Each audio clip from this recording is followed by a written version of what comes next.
Greetings, fellow armchair Imagineers. Tiki here. And BlueDraagonFive.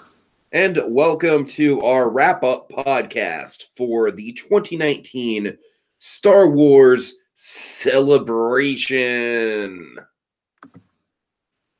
Yeah. So, Dragon, we've definitely got a lot of stuff to cover, but here's the thing. I feel like none of the stuff for us, maybe the Mandalorian, if it was official footage, we'd definitely be doing a full podcast about the Mandalorian unto itself.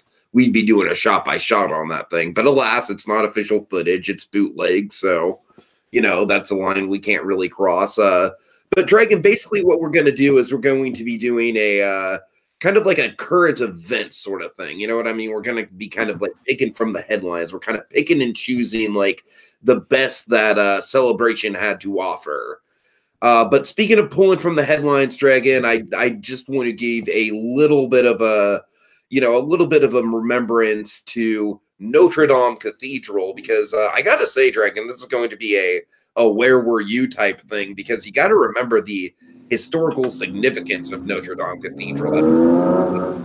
I've studied this in high school in history class, so I could bore you, and I don't want to do that. But we're talking like hundreds upon hundreds of years of history of like this being like an iconic staple of the city, and going through these sort of arcs of being a slum and then being regenerated and then being a slum again and then being built back up. It's a fascinating building, and I'm hoping that the fire is just another long step in the building's journey, and that they eventually build it back up better than ever, because I gotta say, it's just something that you never want to see as a fan of history, as a fan of travel. It's really just not anything that you ever want to see in terms of like just this giant monument just going up in flames. Dragon, do you have anything to say about it, or do you want to just move on? It's a shame, definitely, because of course I think like a lot of us, and just kind of like a twist of fate. Recently we've been talking about the Hunchback of Notre Dame, so it's definitely been on our minds. It's not even that we've done any podcasts on it; it's just that it's kind of like come up in conversation a lot. Yeah, so it's definitely it's a sad turn of events for sure. It's quite unfortunate. So our sympathies to the folks nearby Notre Dame. It's Yeah, of course, hoping for everyone in the area to be safe, to be healthy, and for the firefighters and everything. We give our I don't know, Dragon. We don't usually do this type of thing, but I just feel like it was appropriate given that we talked so much Notre Dame. All right, but we don't have to dwell on that, Dragon. Let's get into the other big thing that kind of broke headlines over the past few days, Dragon. So we're kind of like in therapy right now, right? Like Star Wars therapy. It's like, so Dragon, it's been about maybe like 3 or 4 days since that trailer dropped. How you feeling right now, buddy? Like, what are your current thoughts on The Last Skywalker? I'm sorry, not The Last Skywalker. I almost called it The Search for Skywalker. Right, The Rise of Skywalker. Say it with me. Right. The Rise of Skywalker. I gotcha. How are you on it, man? I just kind of want to, this isn't going to take very long. We're just going to kind of start off the cusp with the biggest headline, which is, of course, The Rise of Skywalker. So how you feeling about it a few days into it, Dragon? You still feeling good about it? I'm still feeling good about it. It's again, I'd still just echo my simple sentiment that I think I think the vibe I'm getting from it is kind of JJ redeeming Last Jedi vibe. That's kind of the main vibe I'm getting from it. Kevin Smith and Ralph Garman recently they experienced they did Hollywood Babylon reacting to the trailer and everything. So that was definitely kind of feeding the fire there. And oddly enough, Tiki, Kevin Smith. I'm guessing it might be a common theory by this point, but Kevin Smith shares your theory about the name. Remind me what my theory was, because there's a lot of theories. Well, the main theory being the whole, it may be called Skywalker because, because the basically it might be an evolution from lineage, the evolution of the term Jedi. The evolution. Yeah, of the I Jedi. like that one, Dragon. That's kind of the one I'm sticking to. And honestly, just after all this kind of discussion about it, I gotta be honest, like, yeah, I'm feeling it too. Part of me hopes that's what it is, but again, we'll see what happens. Either way. But honestly, if it's just simply a search for Spock type thing where Luke is like a big fixture in the plot, which it looks like he's gonna be based on the trailers, it's like Force Ghost or not, I'd be happy with that too.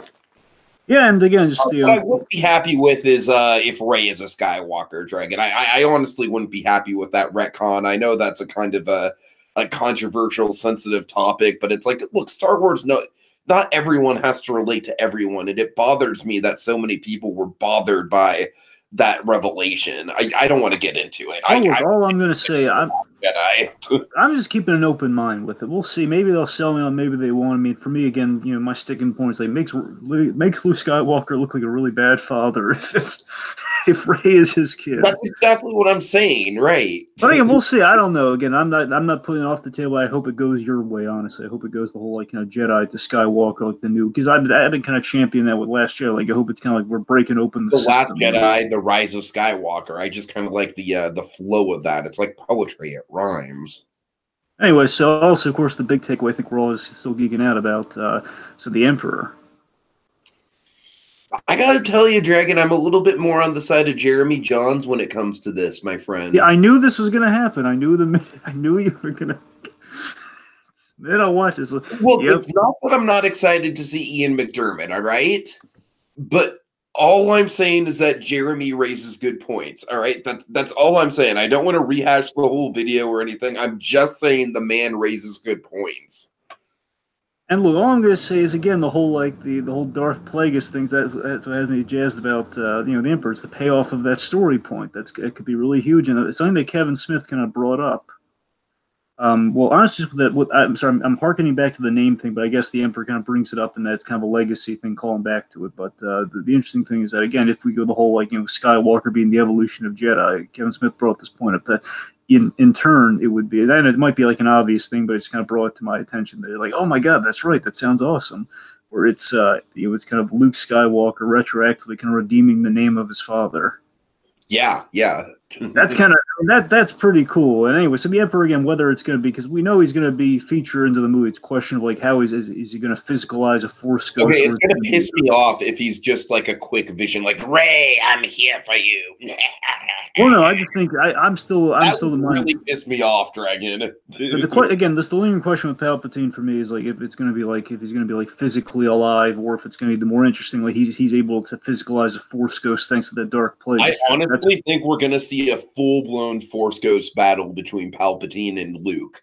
And I think they're both going to have major roles, Force Ghost Luke and Force Ghost Palpatine. And we know the Force Ghosts have a few surprises in them because, Yoda had that lightning strike in Last Jedi. So again, their Force Ghosts have a lot of tricks up their sleeve. So that death is never the end. What's the line?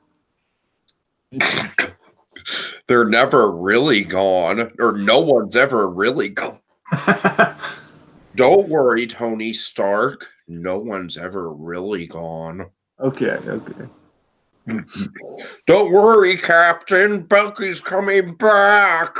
Oh, God. All right. He came back before. He'll come back again. Don't worry, Aunt May. No one's ever really gone. All right. Okay, getting back on point. So the point is, Rise of the Skywalker. I'm still feeling it. It still looks really good. Yeah, I am. I really think that the Rey thing at the beginning is just super badass and creative visually. It very much reminds me of Frozen 2's trailer with the waves. Yep.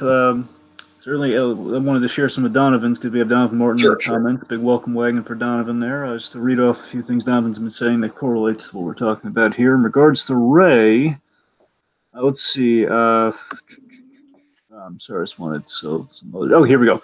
Rise of Skywalker. He says kind of still mixed on it. Don't like the character of Rey still, but an emphasis on the but here, but.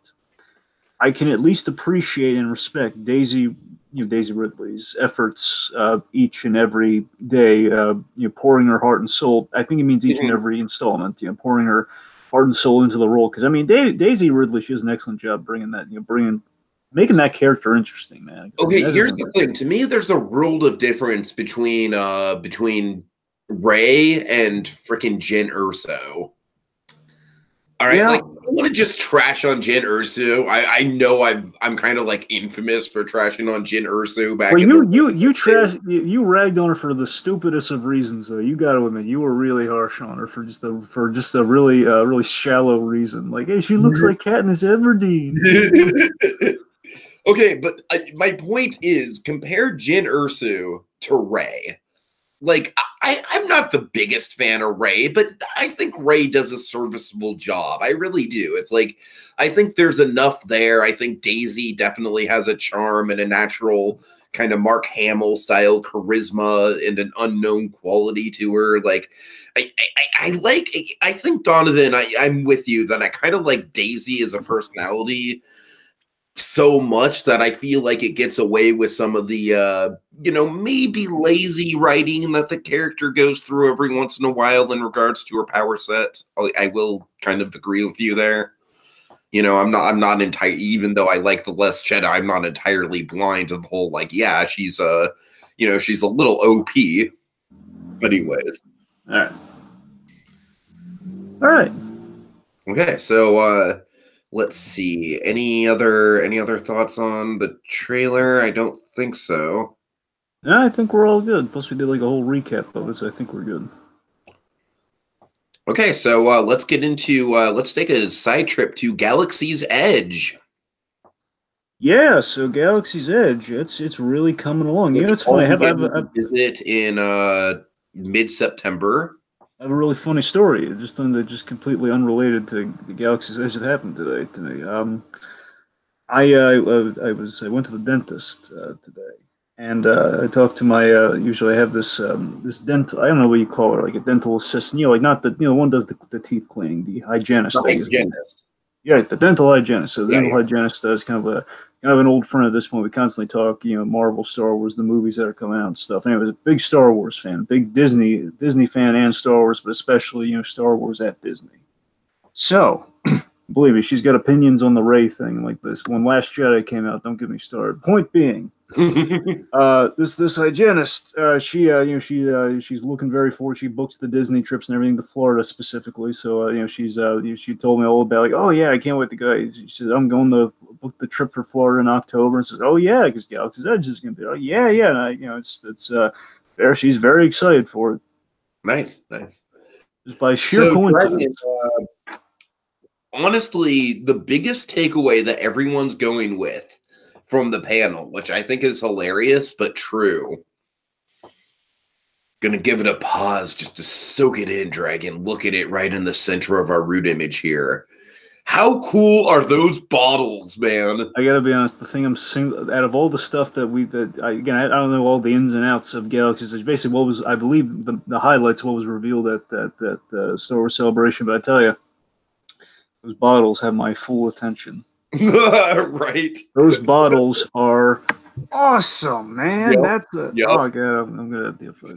It's totally a geek out moment. It really is. I love that a lot of them look kind of like thermal detonators. I know it's more like a canteen thing, but still look like thermal detonators. And I heard that I don't know how true this is. I might just have read this wrong, but it sounds like see, they have like an alien language on the front of the bottle. It sounds like there might be up to like 100 different alien languages on each individual bottle. Oh my god. Really cool. What I'm talking about, Dragon, this is the level of detail that Galaxy's Edge, like, I have no doubt that Galaxy's Edge is going to be the most immersive theme park experience ever created. I have no doubt. I feel like call me a theme park fanboy, all right?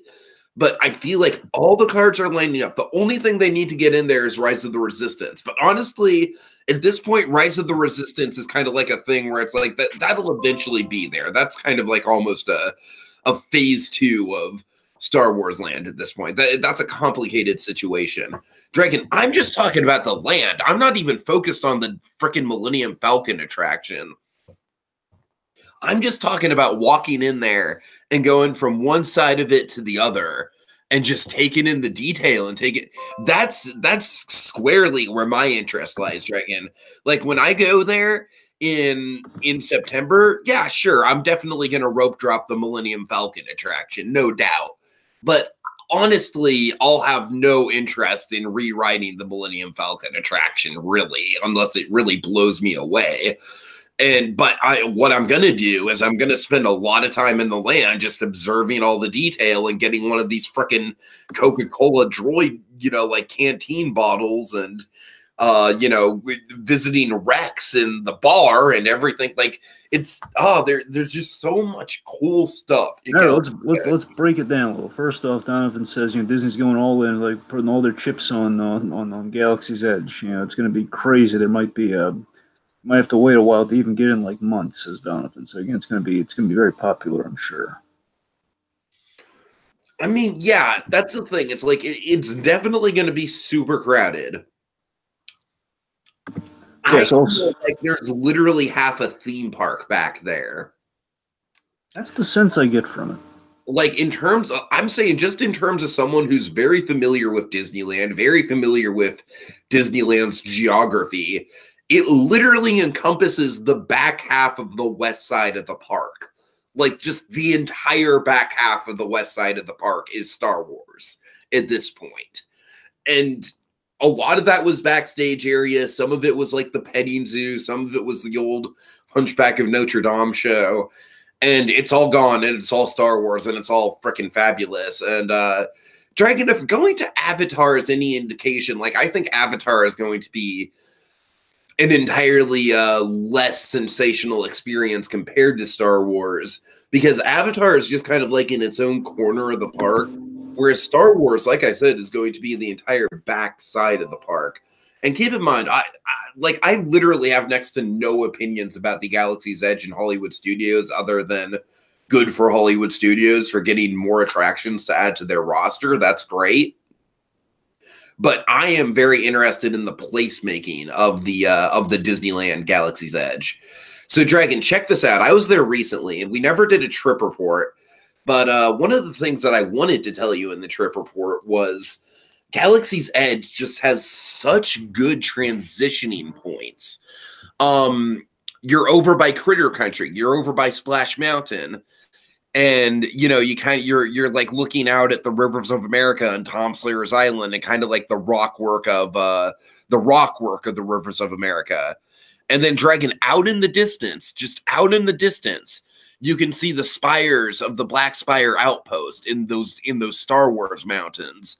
And there's a pathway that in just about a month, Dragon, I'm really excited to start seeing video of it.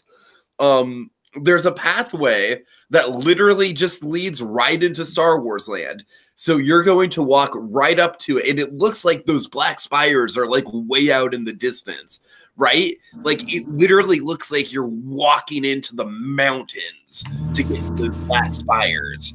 And then on the other side of the land, all the way by Big Thunder, on the other side of the rivers of America by Big Thunder, on the other side of the west end of the park, I'm getting totally geeky with my Disneyland terminology here. I apologize. I've been listening to a lot of podcasts, The Ride. But all the way on the west side of Disneyland by Big Thunder, at the point where, this is where I get geeked out, Dragon. This is where the Disneyland fan in me just geeks out. At the point in between Fantasyland and Frontierland, that's where Galaxy's Edge is. That's where Galaxy's Edge converges. And Dragon, I love that. So listen to my voice. I literally sound like a little kid right now. I'm so excited about it because I love that idea, because what is Star Wars if nothing but a sci-fi fantasy Western? Yep. And so I just the idea of like having that be the transitional point between Frontierland and Fantasyland, it's so perfect. It makes so much sense, Dragon. There's just a whole myriad of other things I could get into with Galaxy's Edge. Do you want to talk about some of the other things in the article? Yeah. Okay, go ahead. I'm sorry. Anyway, to actually talk about some of the stuff in Galaxy's Edge, So okay, first off, Donovan points out that the sprite bot looks a little bit like a baby BB-8. They That's all one. kind of look like BB-8s a little Oh sure, bit. but I'm looking at more like thermal detonators, man. I think it looks Mhm. awesome. All right. Anyway, so yeah, there's some really neat stuff they got going on. So they have this really impressive. They debuted this awesome audio animatronic figure, kind of your host with the most at the Galaxy's Edge. This character, Hondo Onaka, I believe his On name go is. Boo Boo. Right.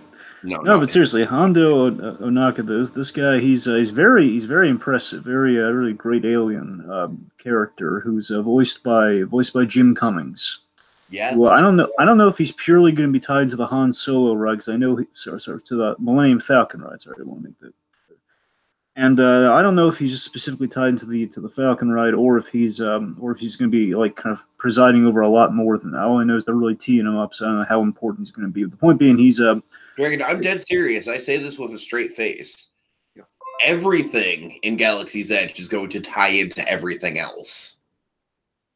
Like, you mark my words. So you're saying it's all going to be very interconnected. Yes, I'm saying that every character is going to have something to do with every attraction. I'm sure of it. Oh, here's a little fun fact I didn't know about this. So Hondo is in Clone Wars, so that's his relevance. So he's a deep pull from Clone Wars. He kind of made into Galaxy's Edge. So that's really neat. Nice. So anyway, so let's see. So we have they're really teasing up a Yoda presence. Like Yoda's going to be there. You can hear him. I don't know if that means they're going to like. I believe they're really touting off Frank Oz Yoda too. Like I guess they got Frank Oz to do some recordings. I don't know if it's going to be like multiple Yodas within the park, or if it's going to be just like kind of a Yoda over the intercom, like he's a Force ghost, like waving at you. I'm not sure, but that I'm sounds kind of interesting. thinking it's going to be like the voice of Yoda is like following you and giving you wisdom as you go through your quest. I could buy that. Let's see. Oh yes, so Smuggler's Run. So speaking of the Millennium Falcon ride, so we have Smuggler's Run, and the big thing they teased about Smuggler's Run that it sounds really interesting. I'm not quite Yeah, sure I how they're going will to. admit, Dragon, this is definitely the most interesting detail that I've gotten out of Smuggler's Run so far. This is the detail that kind of makes me perk up and take notice of this ride a little bit I'm more. not quite sure how they're going to manage this, but this sounds really interesting. It's going to be it's kind of like an interactive kind of turnout sort of ride, where basically you go. I believe the gist of the ride is Hondo has hired you to kind of smuggle some precious cargo on the Millennium Falcon. You and your crew, like basically you and the other riders, go and basically depending how well the run goes, I don't know how random that is, or if you have any bearing on how that ride operates. I'm not sure. Point being, depending on how well it turns out, you'll see how dented and scratched the Millennium Falcon is when you get out, and kind of like when you walk out, the condition of like kind of the exit to the ride. Because basically, it sounds like it's going to be pretty verbatim. Like you walk onto the Millennium Falcon, which sounds really awesome, by the way. Basically, when you'll be walking out, you'll be like all dented and crushed if you did a terrible job, and you'll get either reprimanded or praised by Honda, depending how the mission turned out. So that sounds awesome. Yeah, and you know what? It does kind of like add to the rewritability of the attraction, which I kind of hate to admit, because this attraction's capacity is going to be the definition of the third level of hell. But that's a whole other rabbit hole I don't want to go down right now. Right. And let's see. So also, as you kind of teased up, we have a returning favorite who it just shows you they really care about kind of the history of the Star Wars rides and such. Where we have Rex, Captain Rex, I'm coming so back. happy for this, and I'm so happy that Paul Rubin was asked back and that they enjoyed working with Paul Rubin so much. Yep, and of course he's not going to be a captain anymore. He's probably going to be like kind of. I think it's going to be like Cheers. Honestly, I think he's going to be a DJ at the canteen. I think it's going to be like kind of the Sam Malone thing, where he's just going to be the guy who's it's like, I oh heard yeah, probably your first rave, and it's mine too. I was thinking more along the lines of like he used to be like, oh yeah, I used to be a pilot. Yep. Speaking of which, speaking of raves, did one flight, never worked out. I was literally stuck in a coma where I relived the flight over and over again for like 20 to 30 years. oh god. It's speaking of the DJing and raves and everything. The Cantina band, they're going to be back, and it sounds like they have Yeah, like yeah, that's great. I wasn't really expecting that. The word is they're going to have a new song along with kind of the regular kind of Play it again, boys. Instead of do do do do do do do, it's going to be like do do do do do do do do do. It's going to be like some slight variation. Let's see, Donovan, he loves the interactive nature of the ride, and a big fan of Captain Rex. Big fan. Like, Captain Rex is the best, and poor Rex got reduced to a DJ. Mm-hmm. Right, let's see. I think that's about. No, yeah, it's about it. Okay, we're all good there. So that's pretty much all we really found out about Galaxy's Edge. I'm sure there might be some other minute details, but those are the biggies. All right. So let's get into Jedi Fallen Order.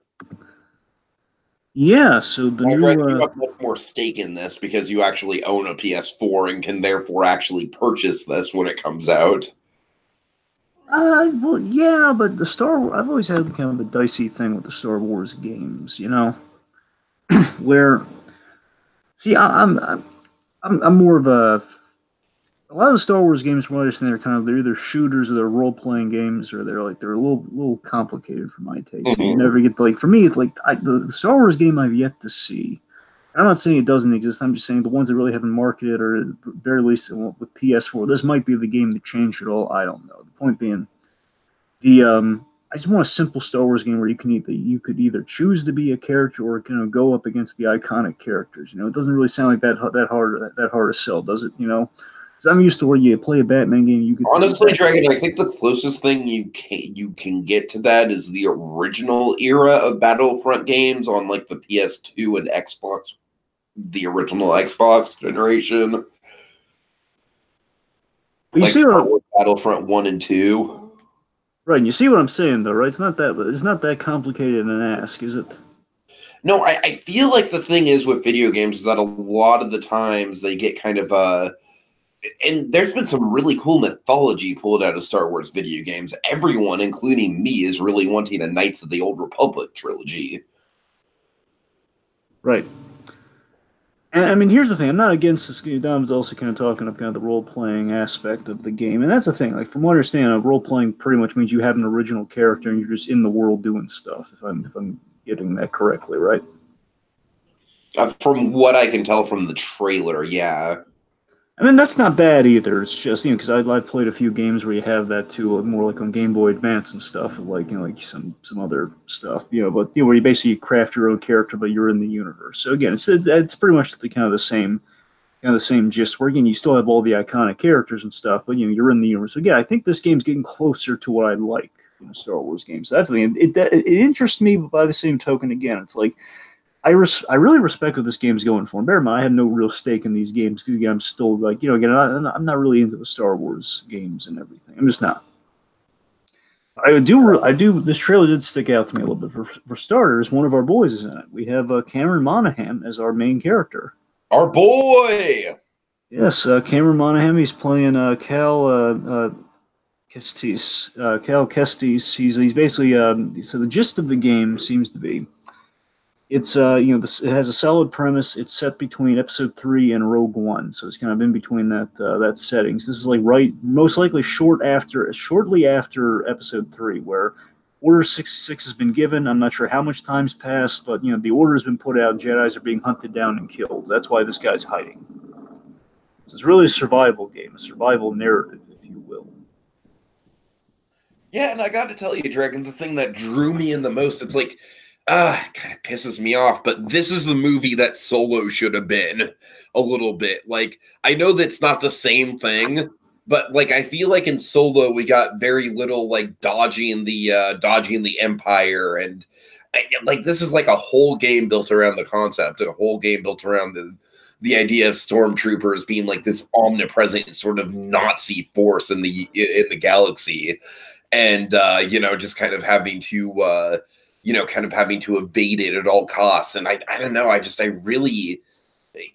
really got me drawn in terms of the mythology of it all. It's like, to me, it almost feels like a direct sequel to Episode 3. It's like almost kind of like almost more of an epilogue to Episode 3, if you will. I mean, it definitely, like, of course, the rendering looks really good, as all game trailers look really good in how they render the thing. It's in the cinematics. Again, I don't know how that correlates to the game, but I'm going to give them the benefit of the doubt and say it all looks really impressive. And story wise, I think it has a sell for me. So it definitely has a sell. But again, I'm not sure if this is going to be like the first Star Wars game for me or anything. But it looks really does look really impressive, and has like a story that seems to be kind of up to snuff. So it looks impressive, and again, I'm sure Monahan's going to be really good in the role too. Because of course, the character used the motion capture and everything on him, so he looks a lot like him. Yeah, so it's funny because I was thinking like the character looks familiar, and now I know why.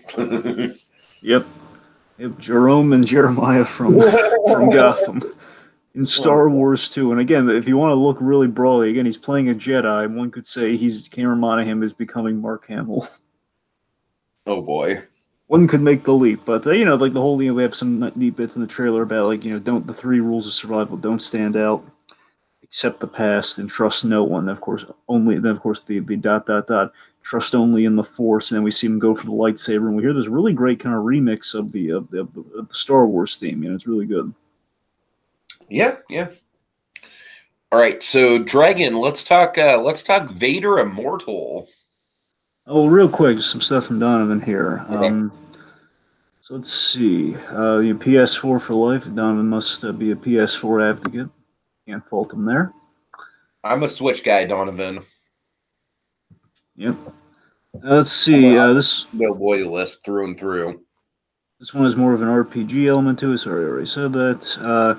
Might be getting this one on my new gaming laptop as like the first of a few games. Let's see. It's being made in the Unreal Engine, my favorite gaming engine.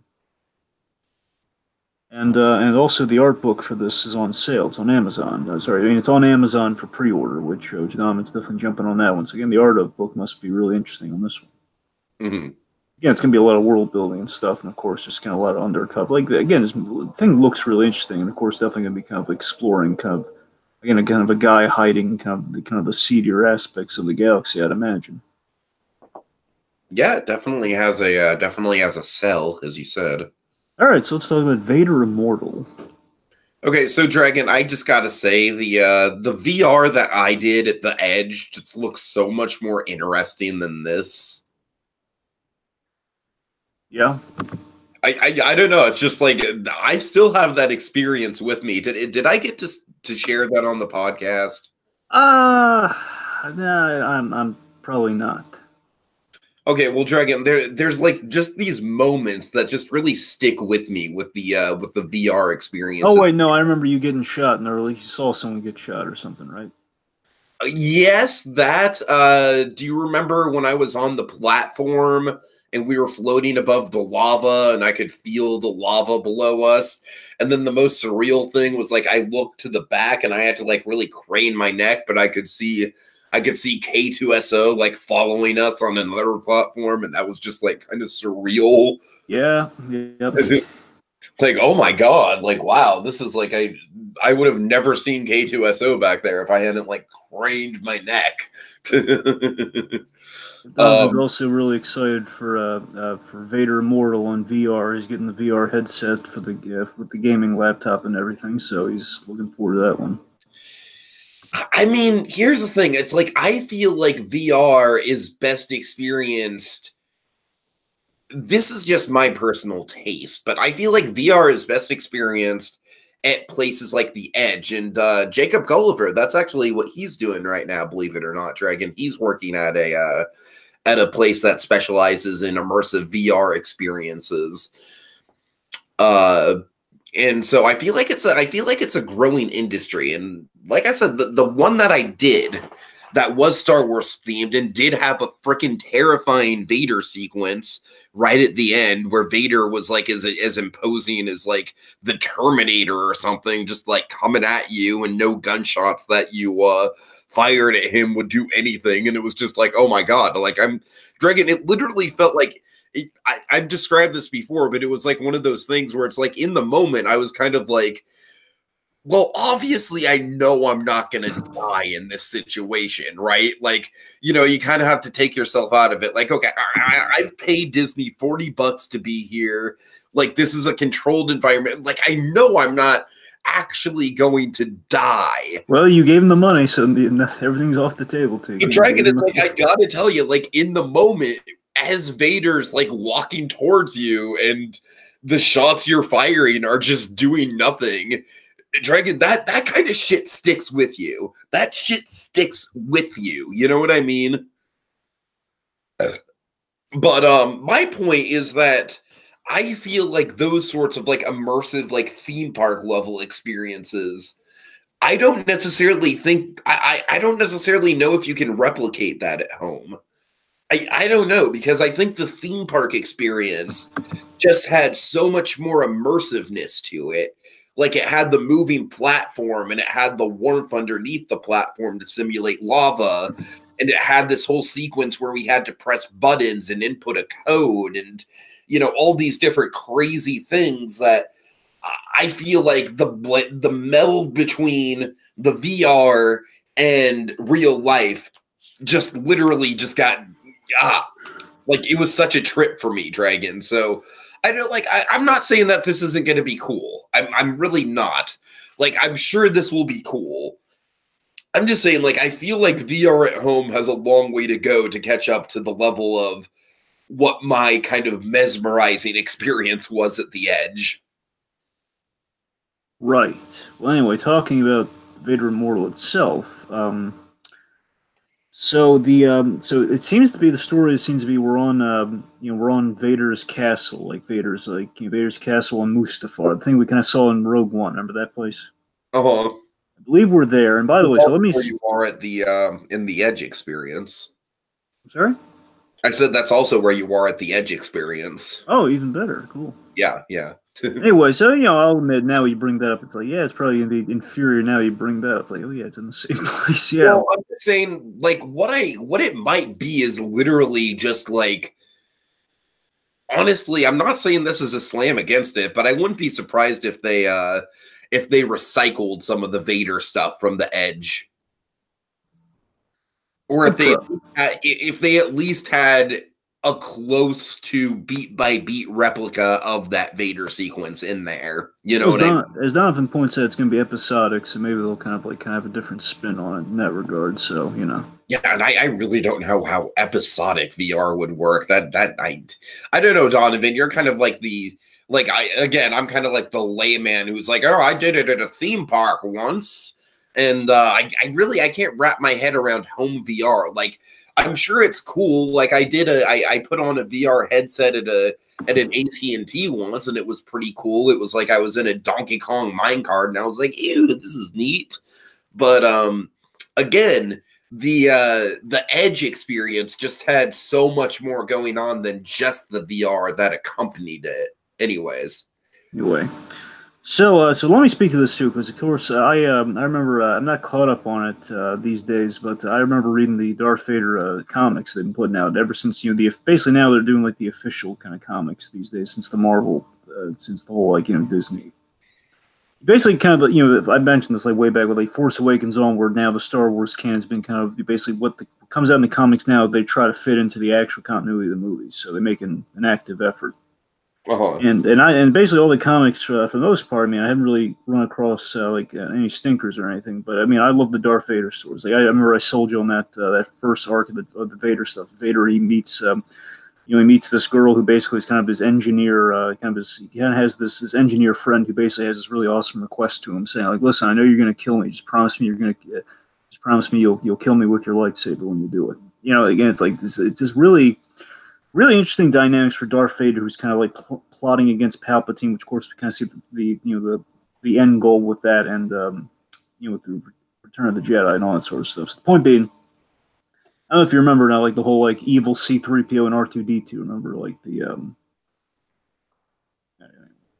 point being, kind of.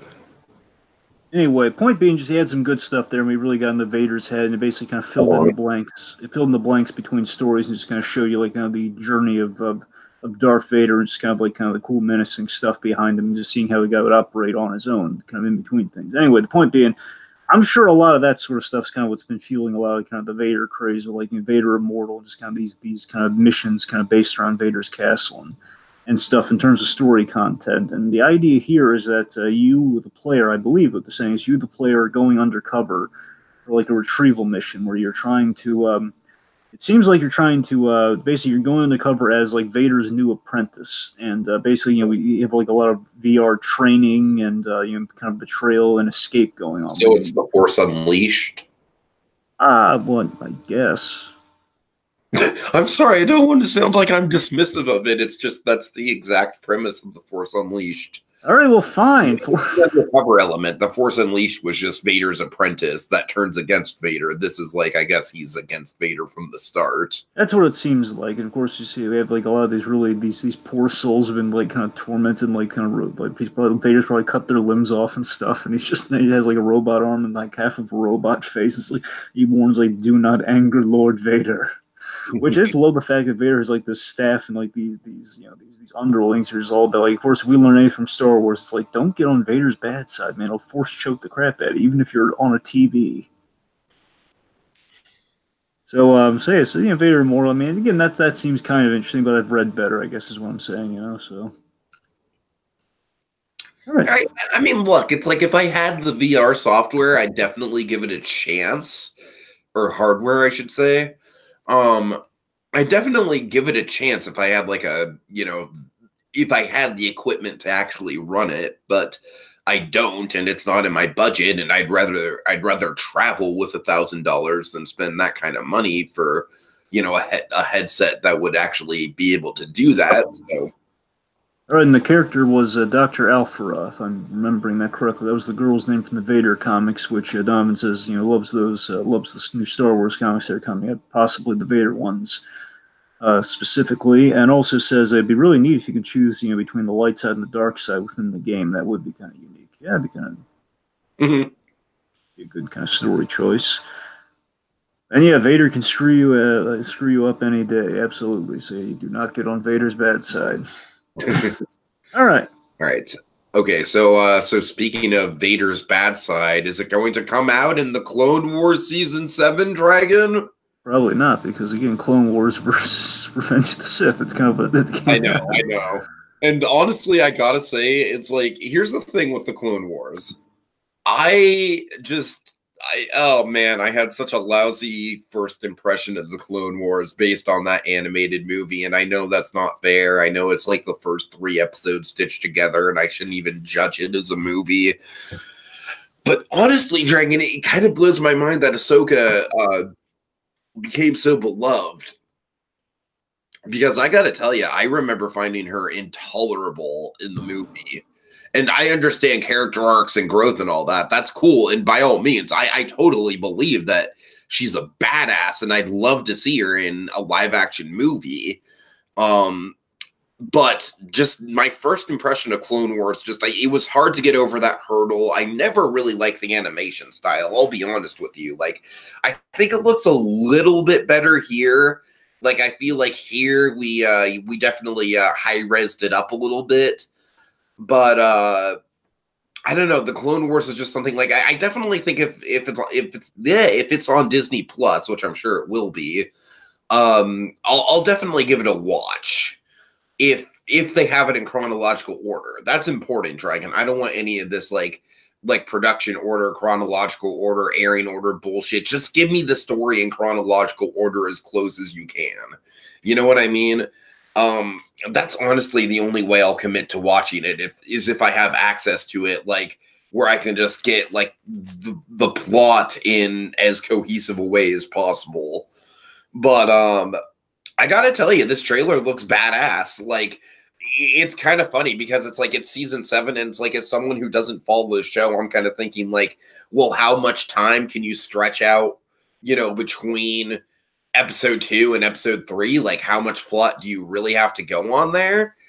And yeah, I think the trailer definitely kind of mines some material, where it's like, what I like about this one is that I feel like it kind of gives us the other side of the coin compared to compared to Fallen Order, where Fallen Order is all about like the Jedi kind of living in hiding. And this looks like it's about like a subsect of people living in fear of the Jedi. And I think that's a really interesting concept to explore. And with Ahsoka as the main character, of course, Dragon, I don't know. I'm sold on this thing. I gotta tell you, I was way more invested in the trailer than I thought I would be. Well, let's see. So Donovan answered to some of your questions, Tiki. It said yes, it's definitely going to be on Disney Plus, seemingly every episode, every season. So basically, you should be able to get caught up in linear way there. We have someone in the comments, a new person joining us, Little Blue. Hello, says Hey Little there. Blue. Hello, right back at you, buddy. So let's see. Also, Donovan's really touting off some Endgame vibes for the Clone Wars season. Here's the thing. Here's the weird thing. I think Clone Wars. It's supposed to be season 7, but I think somehow some places it's been billed season 6, which I think is off. But the point being, it's season 7, so they ignore those places that are saying season 6. I don't know what the deal with that is. Because basically, there's 6 seasons now, and then the 7th one is coming. It'd be like if Breaking Bad came out with a season 6, and then some people called it season 7. Yeah. So here's the thing. So Clone Wars for me, I remember I saw the movie and I got into the show basically up until the I want to say it was the middle of season 3, and it's not because it was bad. Because basically my only gripe with Clone Wars, again, I think I'll be able to maybe re-explore it during the eventually when it comes to Plus, but it probably won't be a priority because the fatal flaw for me with the Clone Wars series, I liked it, but I felt. In retrospect, of course, we're kind of spoiled now. Bear in mind, because now, like the Carmen Sandiego show they have now, they have Carmen Sandiego is literally serialized as all hell. It keeps you invested episode to episode. Yeah, what I'm saying is you have like the new Carmen Sandiego show, or the better comparison, you have like Guillermo del Toro's show on DreamWorks, the Troll Hunters, or the spinoff with it's I think it's called Three Below, the show with the aliens, the spin-off from the Troll Hunter show, all that. And even the How to Train Your Dragon seasons, they're serialized, and again, they know where they're going. They have like a set amount of episodes. We've been kind of spoiled in that regard. But the thing to me is that, again, I wish, in retrospect, I feel, because for a while, from what I understand, I want to say the Clone Wars, like for 5 seasons, it was on network, it was on Cartoon Network, and then I got the Axe, and then it was brought back on Netflix for a season, and then then I either that fell through, or basically that's when the big, I believe that's when the big Disney deal happened, and that's why then of course now we're having it brought back yet again with Disney Plus. I believe that's what's happened, and my point is that show, it just, for me, Clone Wars, out of all Star Wars, is kind of the most boring segment of not the animated show, just in premise. You're talking about the era. Yeah, the era. Is Clone Wars. I agree. So, I mean, Attack of the Clones, specifically Attack of the Clones, is like one of the most boring installments of the entire Star Wars franchise to me, and it's kind of one of those things where, again, you look at A New Hope, and I know I'm not the first to say this, but indulge me. You look at A New Hope, and of course, it's like we describe the Clone Wars, and you have your own picture in your mind of what the Clone Wars is. Like, for me, I'm thinking, oh, it's going to be like, who can you trust? Like a spy thing, where it's like, okay, people are clones of other, like, there's like, Obi-Wan Kenobi was pivotal in the Clone Wars. Maybe there's like another Obi-Wan Kenobi clone. Like, I was thinking like kind of something along those lines. You didn't know who to trust, sort of thing. But of course, then we saw Clone Wars. It was like, okay, there was like an army of clones and everything. I'm not saying it didn't turn out, decently enough with the whole, okay, that's how we get the stormtroopers and stuff. Which again, I won't get in like the whole semantical thing about, hey, men in the suits versus the clones. It doesn't matter. What I'm getting at is that basically, I feel the show was kind of trapped, and I had to draw these things out. And I feel like if again, I could be. It's been a while, so I don't know if the seasons were like 13 episodes a pop. But I'm pretty sure like some seasons would be like the old 26 to 52 episode things that we used to have in animation. So you can understand how, again, even if those episodes are good, they're going to be dragging a lot of plot points there. And then, of course, go season to season where they don't know if they're going to be canceled next season. Yeah, that's problematic, Dragon. And again, we are spoiled in animation today. It's like, I feel like Alex Hirsch with Gravity Falls kind of set a precedent for like, putting the flag down and being like, look, I'm going to end this show on my own terms. I'm going to do exactly as many episodes as I want to do.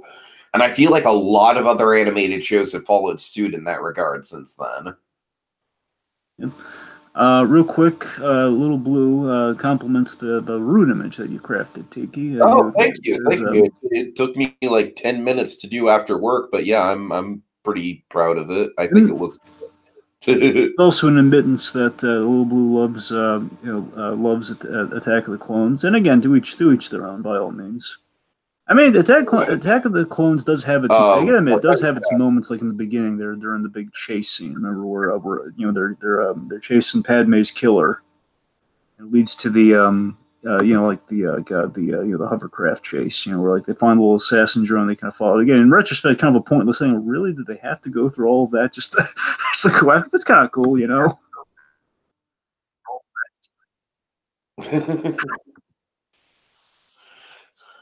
Dragon, you're really Well, you've lost. Oh wait, no. cutting Okay, in and can you out hear me there.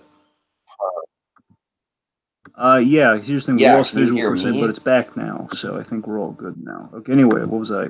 Okay. Okay. Anyway, I'm sorry, I was trying to figure out where it was place was. Yeah, Points Attack Clone has some redeeming moments to it. And again, it's just that I think that it kind of draws out and kind of like again, it's kind of it's very subjective, like if you accept that as the Clone Wars or not, and beyond that, it's just kind of like I don't know. I think it's kind of drawing a little boring. Basically, that's the one that really suffers from the too many lightsaber syndrome in the prequels. To me, it's like okay, literally everybody has a lightsaber in that one sequence. Like okay, yeah, that was also a problem. I agree. Yeah. Again, I never really like the character design strike. Here's the thing: I feel like, from my limited knowledge of Attack of the Clones, which is mostly ancillary, like mostly just kind of like the knowledge I have of it in terms of like how it affected the general Star Wars fandom. I feel like Clone Wars, not Attack of the Clones, Clone Wars. I feel like the thing that it did right is that it really developed the new characters that it created. Yes, and that's kind of what Donovan goes on to say there that the Clone Wars series kind of helps you appreciate Attack of the Clones. And I think retroactively it does help that. It does help that movie in places, and that's the thing. I think the Clone Wars animated show is far superior to the Attack of the Clones movie, in my opinion. But it helps that movie in terms of fitting into continuity. But I will never defend that movie in terms of just being a watchable movie. Well, the point being, the series definitely had episodes that definitely stood up, and they were good episodes. I feel the early ones kind of definitely tried to be a little bit more standalone. But again, there's kind of like a lot of like episodes where like we're still just kind of dragging some things on. They weren't bad episodes. They're just like okay, we're just waiting for big events to happen. But okay. Yeah. And again, I kind of dropped off during the whole Darth Bane thing. It just shows you how early on I kind of dropped off. Because I believe it's like the middle of season 3. Yeah, Darth Bane or Cad Bane. I think it was Cad Bane. They eventually renamed him Darth Bane. I don't know what the whole deal with that is. Anyway, so with Clone Wars coming back here, so kind of what we saw is we're focusing on Ahsoka big time, and Ahsoka, of course, the big thing I saw with Ahsoka is that I know there's a big payoff in the Rebel show, which I really recommend that one. The Rebel show is really neat. I keep meaning to watch season 2, but season 1 of I know it's probably like season 3 or 4 at this point, but season 1 of Rebels was really good. It's it's basically the formation of the rebellion. Well, I'm sorry, not the formation, but the rebellion, because then he's like Rogue One happens like after that. So anyway, so it is the formation. It's the first. The idea is it's like the formation of the rebels, which includes like a Jedi or 2. But anyway, the point being that has a payoff where Ahsoka comes back, and that's kind of like the end point of Clone Wars, where okay, Ahsoka runs into Darth Vader and she puts 2 and 2 together, like oh my god, Anakin. It's it's a cool little. It's a cool little bit, and that's kind of what I think Clone Wars is kind of building to here. Of course, the Clone Wars is kind of slight in the sense that it's never going to get to the Revenge of the Sith thing, but when it teases up kind of Revenge of the Sith in place, like oh boy, we know kind of we know the tragedy of where this show's going, but that kind of makes you wonder, like man, where is Clone Wars going to end necessarily? That feels like it'd be really frustrating to me as a viewer, Dragon.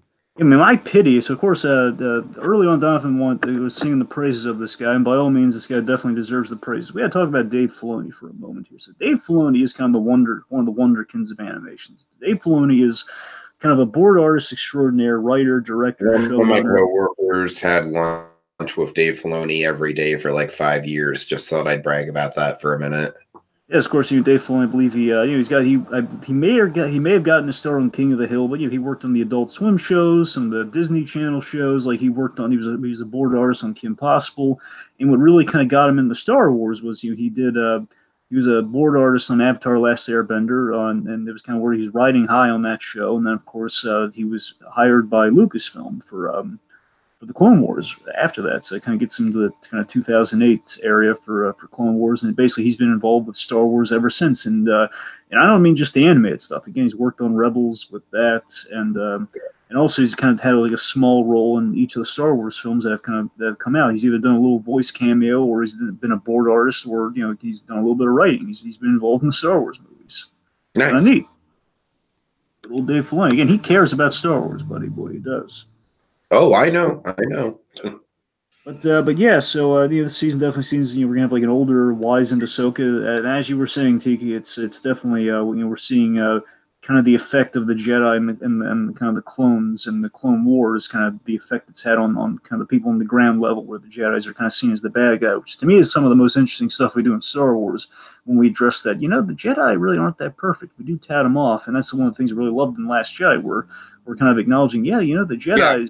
Yeah, thank you. Really flawed system, Yes, everyone poo-poos The Last Jedi because it's like, oh, these characters aren't perfect, and I'm like, that's why it's awesome.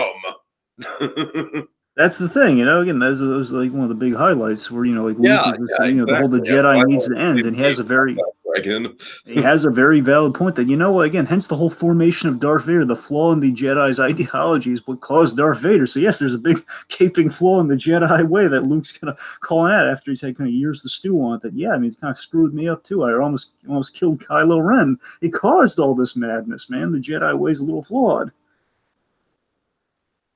So let's see. Of course, I think the other thing we had revealed was Darth Maul's back. Yeah, which, I mean, I'm sure that Darth Maul's been in this series before, so I feel like maybe this is the first time he's meeting Ahsoka or something. Well, no, the idea is that Darth Maul was they showed how they brought back Darth Maul since Phantom Menace. The whole basically this is what gets us the thing in Solo, where we see the Darth Maul, the robot leg. So we see that. The beginnings of that in Clone Wars, which that's where they got the idea in Solo. Yeah, that's what I knew that. Yeah, and the point being, like, I assume that they fought before, but I think it's like him coming back in a big way. Maybe someone could fact check that, but it might be the first interaction. I literally feel like it was just put in there because I'm sorry, I'm sounding more cynical than I need to be, and I just want to just check myself for that, but I feel like it was put in there because we got that pop at the end of Solo with Darth Maul, and we're just like, well, shit, we're not going to make a sequel to Solo anytime soon, but people are stoked on Darth Maul. Yeah, and you know what? With it's a little. I found this out. I heard that when they were promoting the Tick season 2, Peter Serafinowicz, who voiced Darth Maul very briefly in Phantom Menace, he spoke to how he was contacted for Solo to do the voice. Wait, of Darth Serafinowicz? I'm getting there. So yeah, Darth Maul? Yeah, Peter Serafinowicz was the voice of Darth Maul in Phantom Menace and in the video games around. Basically, how did I not know this? Okay, so here's the story. Okay, ready for this? Listen. So here's the thing: Peter Serafinowicz, he did the voice of Darth Maul way back during Phantom Menace, and I believe he had more dialogue that got stripped out by George Lucas, but he had a little bit of dialogue in that movie. I honestly think the choice to make Darth Maul a silent villain is what makes him work in that movie. Sure, but the point being, so Peter Serafinowicz had a little bit of dialogue, and anything else we got from Darth Maul is probably like in the early video games of Star Wars and everything. So basically, Peter Serafinowicz did the voice a couple times. Anyway, so you have Clone Wars. Clone Wars is not Peter Serafinowicz, so they do Solo, and they bring in Peter Serafinowicz, and he records all those Darth Maul lines at the end of Solo. How did I not know it was him? No, I'm getting there. I'm telling you why. Okay. So he tells his kids and everything, hey guys, guess who did the voice? You guys, let's watch Solo. I'm in Solo, and then he tells them, and they sit there, and of course the scene plays, and it's not him because they didn't tell him, but they went with the Clone Wars actor because they wanted to tie in the Clone Wars stuff. Oh. They burned the poor old Peter Serafinowicz. They didn't find out like a letter he got after the movie. It's like a call he got or something. It's sad for certain. You know, it's and yes, as Little Blue points out, he was in the first Guardians of the Galaxy. Yes, Peter Serafinowicz, famously the Tick now, but also he was Darien Star. Oh, wait, yeah, it was either Saul. It was the Darien, not sorry, I think it was Darien Sal. Like Saul, the guy who's like Rocket. I'm taking orders from a hamster. Rocket. Mhm. So big dramatic death in Guardians of the Galaxy. It was a good bit. Anyway, the what a bunch of a-holes. That's the guy. And, Yeah, yeah. all right. Anyway, so Little Blue points out that Donovan Martin. Oh yes, it's really cool with the clones helmets honoring Ahsoka as well. So it's something that's in the trailers too. Is a little moment That was a honoring. cool shot for sure. I've also heard, and I'm sure Donovan could speak to this, that Captain Rex is also another very well developed character in addition to Ahsoka. Like Ahsoka's the fan favorite, but I've heard that Rex is also like got a lot of he's got a good arc throughout the series. I remember Captain Rex from the beginning because again I was there, at least there Oh, for like the first couple seasons, and yeah, Captain Rex. He's the if I'm right, he was the blonde, kind of like the blonde shaved down head. So that one, he's kind of the leader of the clone troopers, right, and right. I remember that way early on. There's like this episode was like kind of like this group of five of clone troopers, and they're talking about kind of how expendable they are and everything. How expendable they are and Oh, I everything. remember So that episode too. That was a good episode. that's the thing. It had some good episodes. I keep forgetting, and now maybe someone can educate us here. Like this is what I'm talking about. Clone Wars again. You had these great episodes, but then you had certain things that are kind of boxed in the situations where Yeah. technically, Anakin Skywalker can't face General Grievous, who's really cool in Clone Wars, by the way. He can't face General Grievous until Revenge of the Sith. So I forget if they just threw that Yeah. rule out the window just to get some action, or if they had to stick by that for the whole series. That basically these two characters could never interact. Oh God. I'm not sure. All right. All right, let's see. Of course, I'm saying you've been with the Clone Wars ever since day one. So again, got some. I respect the guys who stuck it up the Clone Wars. Again, nothing against that show. Just again, the point is this trailer does look really neat. I am very curious how they're going to end Clone Wars. I'll definitely be looking into it, at the very least for the last season. I'm going to try to catch up if I do that, but it might not be with all the Marvel stuff they have coming to the Disney Plus. May not be the first on my priorities list, but I'll get to it. Don't you worry. All right. Oh my God, all the Disney stuff they have coming to Disney Plus. Oh, sweet Jesus. Unfortunately, never like all at the same time when you'd like it. It's always like you gotta wait for it, and of course, you quarter one, quarter two. I don't know, but the point is, it's coming. So To me, it's literally just going to be like a bottomless treasure trove. but the good news is that Clone Wars will be available at the launch, from what I understand. Well, yeah. Wait, no, wait. Okay, Clone Wars. I'm not sure. I know the next thing we're talking about is going to be available at the launch, which is really Yeah. exciting. So speaking of which, let's talk. So again, we've dedicated some time to Clone Wars. Okay, can we just kind of like, first of all, just like, I understand why the whole clip isn't online, but why don't we have a trailer online, like an official non-bootleg trailer?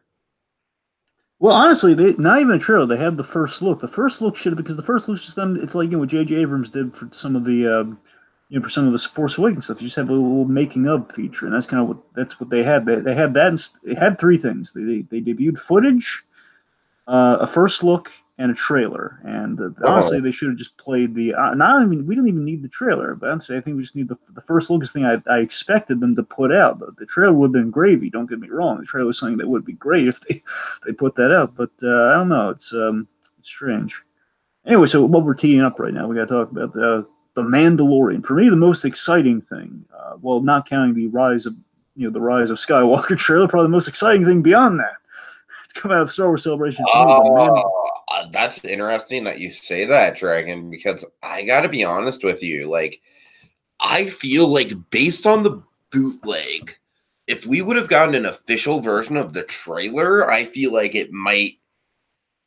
honestly feel like it might be a more exciting trailer than the trailer for Rise of the Skywalker.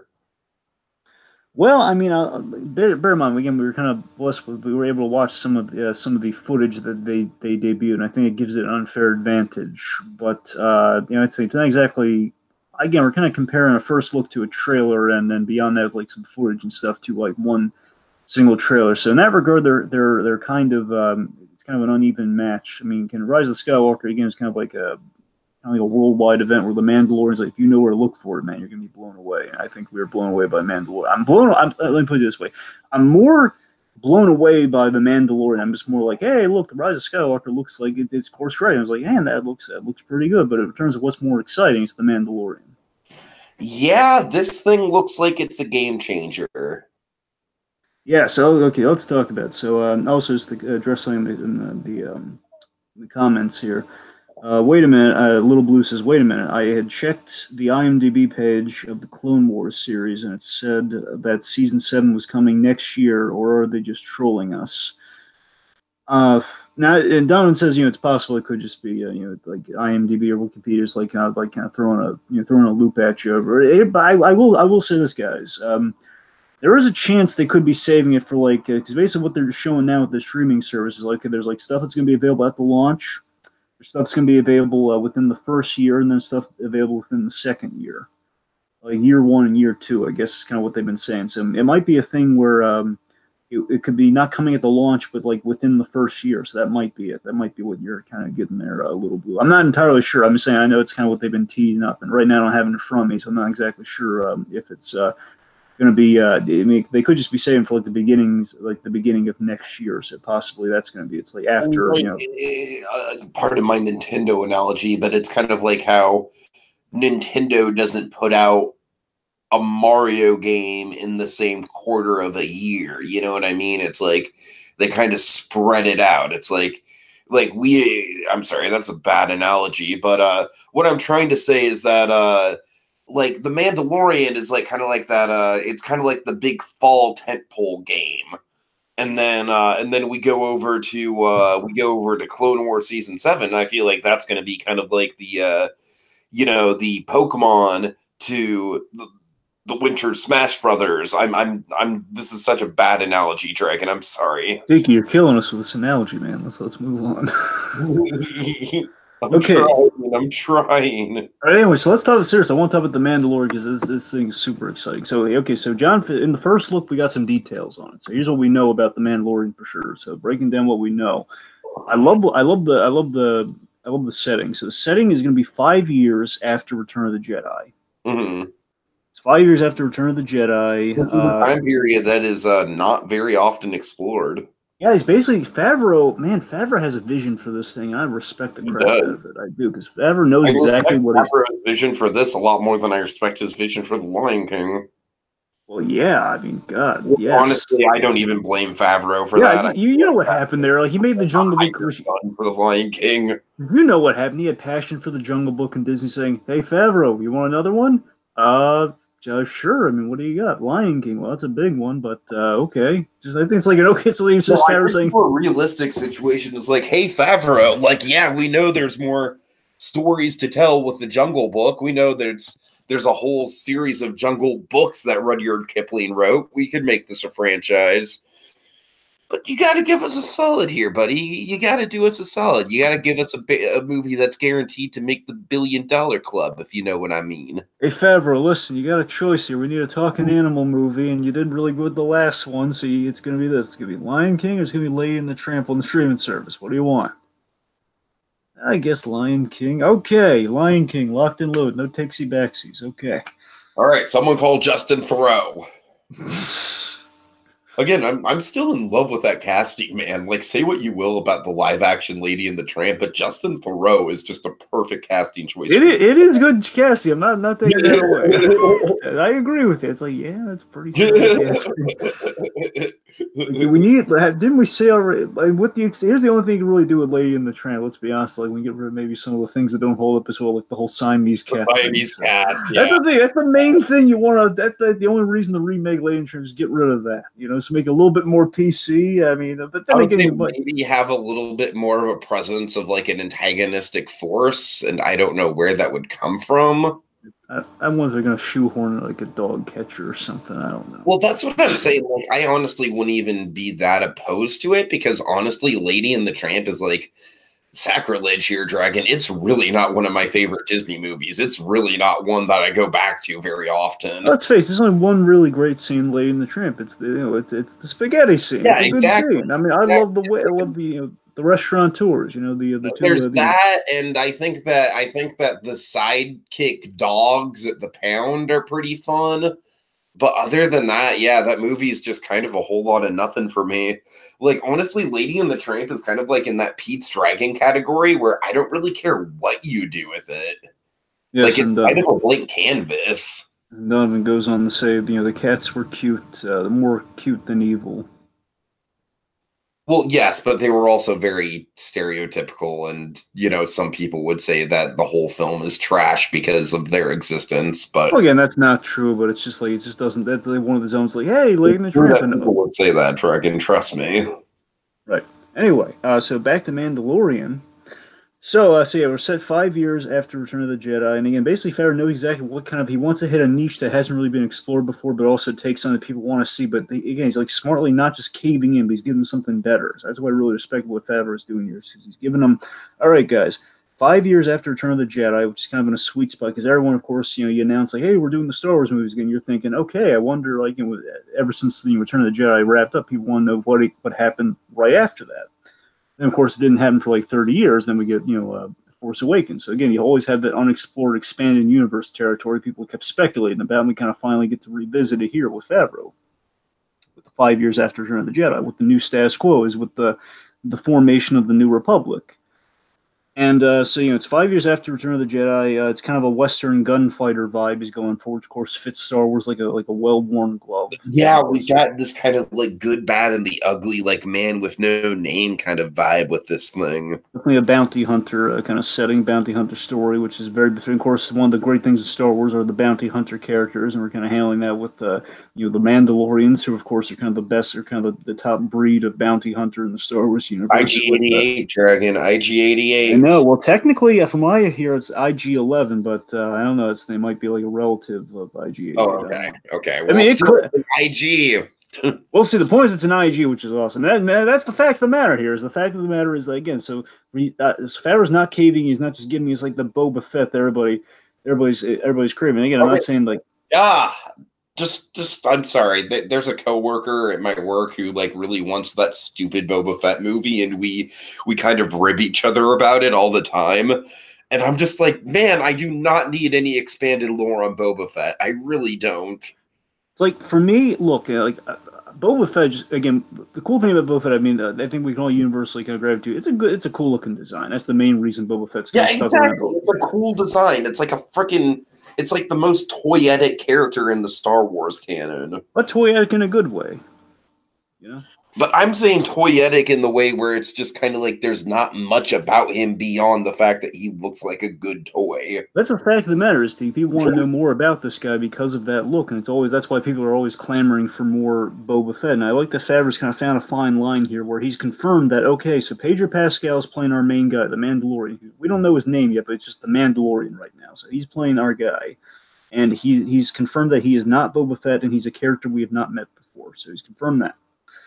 So that tells us he's kind of walking a line here, where again there's something special about this guy, but we don't, he's kind of for all we know, could be kind of for the most part a faceless character. I'm not saying we're never going to see his face because we know it's Pedro Pascal under there. You know, he's under the mask. So for all intents and purposes, again, the fact is, again, it's a non-factor that he's not supposed to be Boba Fett. It's not just going to be kind of the direct fan service, which again, even if it were fan service, even if he was just going the full Fett with it, it wouldn't be the end of the world. Okay, you know what? If it was fan service, then I can stomach a Boba Fett streaming show a lot more than I can stomach a movie. I'll say that much. Well, the point being, again, like either or, whether it was Fett or not, just the fact is, Favreau, he knows exactly what story he wants to tell here, which fills me with a lot of confidence. And the fact is, he's deciding very publicly not to go with Boba Fett, and based on the footage that we were shown, and based on the trail, and based on kind of the buzz that it's getting, I got to tell you, I think it's working in his favor, because I'm not really hearing an outcry. I think it's really working, man. I think this original character that they've come up with, it has like,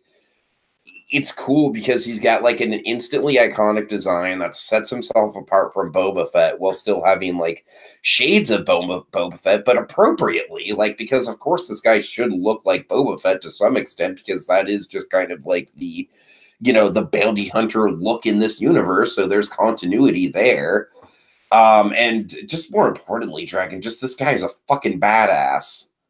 He is, and again, that's the big thing he has over Boba Fett, that we're going to get to know this guy, and that's the big disadvantage that Boba Fett has. Where again, you have the cool design, again, that we get to see it. Plus, we get to see this guy do a lot more action. Where Boba Fett, again, at least on the big screen, we got very little. Boba Fett. Exactly. So, and the cool thing here too, by the way, visually, and this is really neat, and they showed some concept art that kind of confirms this. And at the end of the trailer, you got a little bit of this too, where Boba Fett.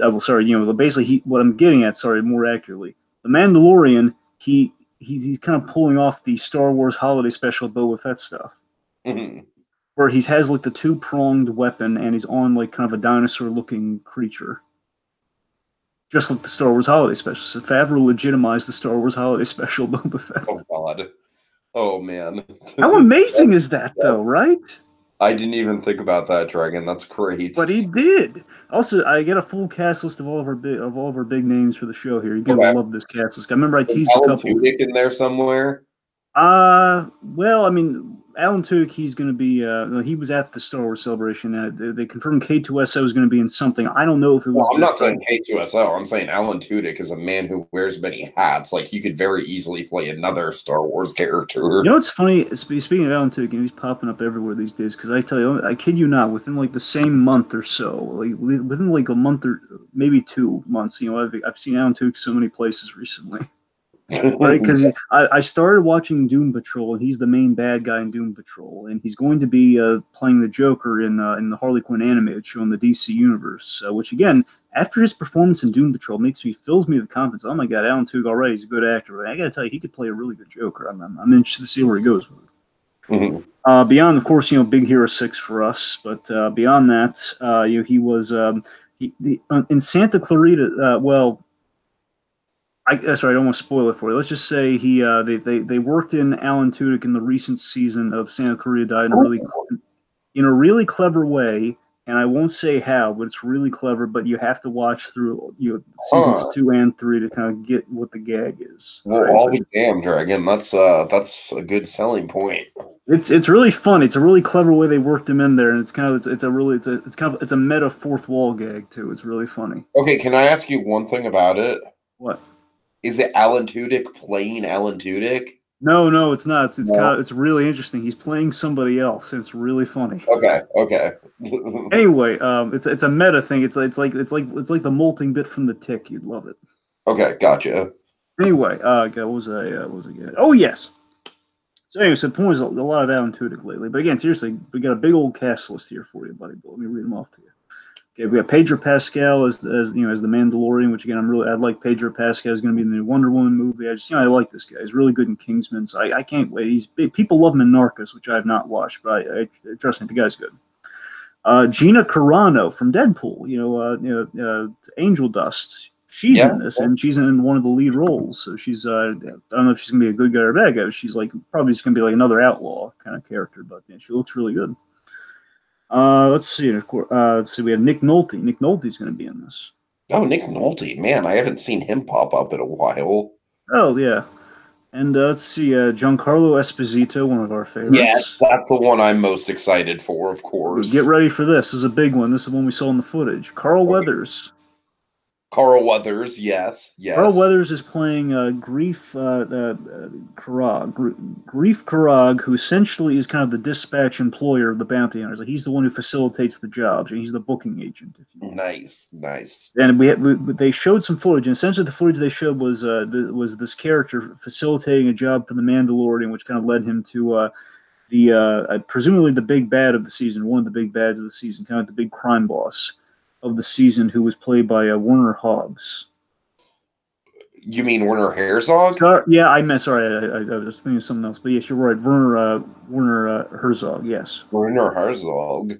Yeah, and by the way, Werner Herzog is just such an interesting guy, man, because it's like he makes these like really intense, in-depth documentaries, and he's like, "Oh, I'm going to play a really over-the-top villain in a movie now, in a Hollywood movie." Yep. So he's going to play essentially kind of he's the one who has the job for the Mandalorian. That I guess is going to be like the big one, episode, probably the one in episode 1 is going to carry over into a lot of stuff for him, I'd imagine.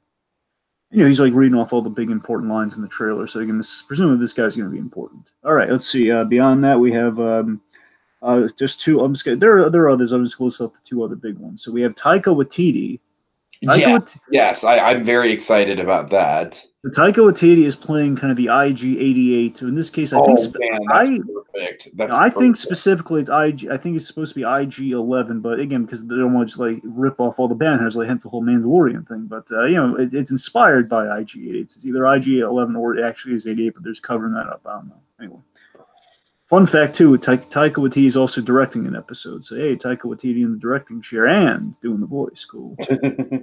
And lastly, one for us, Bill Burr. Bill Burr, really? Yeah. No Bill Burr. Oh, wow. I gotta say, I would not have expected Bill Burr to pop up in this thing. Seriously, doesn't this sound amazing? Aren't you sold on the cast already? Oh, I am. Do we have any information on his character? No, it's Bill Burr. Okay, Dragon, let me throw this hypothetical at you, all right? What if QB is like an essential part of Better Call Saul season 5, and the reason why this delay of Better Call Saul is happening is because Bill Burr had to go do The Mandalorian first? I hate that you brought that up because I think you're right, and I think like, oh, you ruined this casting for me, Tiki. You ruined it if that's the case. Because yes, you're right. We need him in Better Call. I mean, we need QB, man. We need QB. Darn you, Tiki. Darn you. QB, right? Not QB. QB. Okay. Like a cube. Yes, like cube. Yeah. Okay. Just making darn sure. Darn your logic, man. Well, I'm just saying that does kind of like the pieces kind of fit together on the timeline there. Yeah. Well, again, I think the other obvious one might be Giancarlo Esposito. That's maybe the obvious one. Oh yeah, sure. God, 2 Better Call Saul guys. I didn't even realize that. I doubt it. A little fun fact. I kept meaning to bring this up to you. So, of course, it's funny. Some of the other Better Call Saul alum, they've appeared in 2 other shows that are on right now. One of which you're watching, and one of which I'm also watching.